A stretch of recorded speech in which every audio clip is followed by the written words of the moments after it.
Europe महादेश रे संगठित होइतिबा दुईटी विश्वयुद्ध मध्य प्रथम विश्वयुद्ध जहाँकि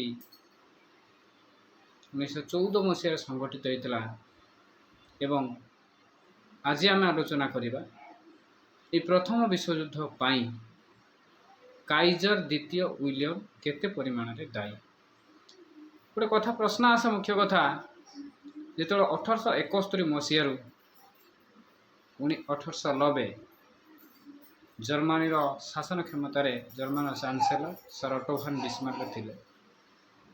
ये ओटो von बिस्मार्क कूटनैतिक चुक्तिर जन्मदाता बोली तांको कुहाଯାଏ। कूटनैतिक चुक्ति माध्यम जर्मनी स्थिति को सुदृढ़ करथिले ये ओटो von बिस्मार्क। जेतेबेले 1871 मसीह 1890 भितर तांकर कार्यकाल शेष है। ये 1890 पर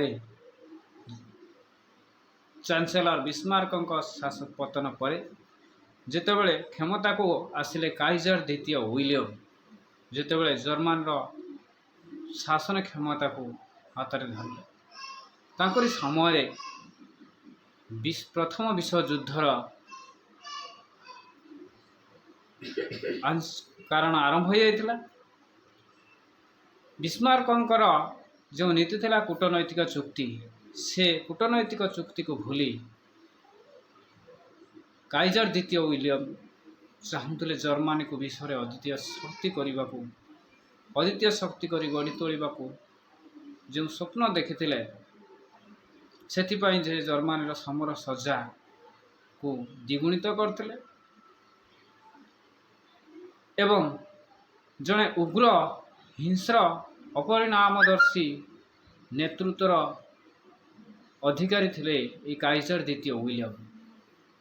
तेणु जर्मनी को विश्व में जो अद्वितीय शक्ति कर गढ़ी तोड़ार दुस्वप्न देखी एवं तांकर चिंताधारा कूटनैतिक चिंताधारा को से त्याग करी ये जो ओटो von बिस्मार्क पूर्व शासन क्षमता थे तांकर कूटनैतिक चुक्ति को से प्रत्याख्यान करथिले एवं उपनिवेशिक निस्तारण नीति सपक्षे थे। ये उपनिवेशवाद सपक्षे थे। पूर्वर फ्रांस एवं इंग्लैंड जेतेबेले कि उपनिवेशवाद को ग्रहण करी एशिया और आफ्रिका महादेश रे विभिन्न स्थान रे उपनिवेश कर सारिथिले। विभिन्न अंचल एशिया आफ्रिकार विभिन्न दुर्बल अंचल रे निजर आधिपत्य विस्तार कर सारिथिले ये जो फ्रांस और इंग्लैंड।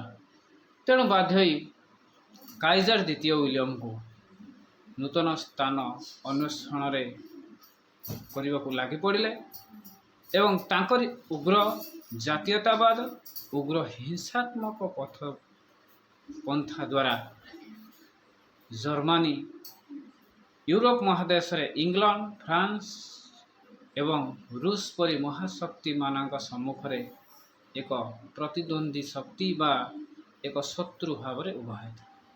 तेणु प्रथम विश्वयुद्ध पाई ये काइजर द्वितीय विलियम मुख्य दायी थे।